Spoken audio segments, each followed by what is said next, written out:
Nagsagawa ng libreng serbisyong medikal para sa mga residente ng UP Maguindanao del Norte si Maguindanao del Norte with Cotabato City Representative by Dimpon Mastura.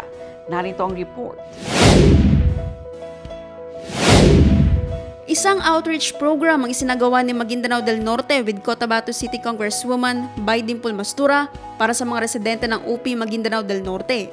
Katuwang rito ang Gender and Development Office ng Maguindanao del Norte at ang DCTM. Layunin ng programa na maipaabot ang tulong medikal, gamot at ayuda sa mga kalimo. Iba't ibang serbisyo tulad ng libreng check-up, consultation, hanggang sa pamamahagi ng mga essential medicines gaya ng mga antibiotics para sa mga bata ang ibinigay ng grupo ni Congresswoman Mastura.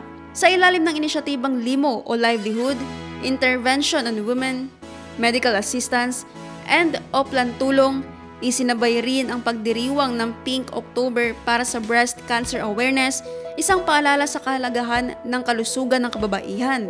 Bukod sa ayuda, hatid din ang programa ang edukasyon, empowerment at pag-asa.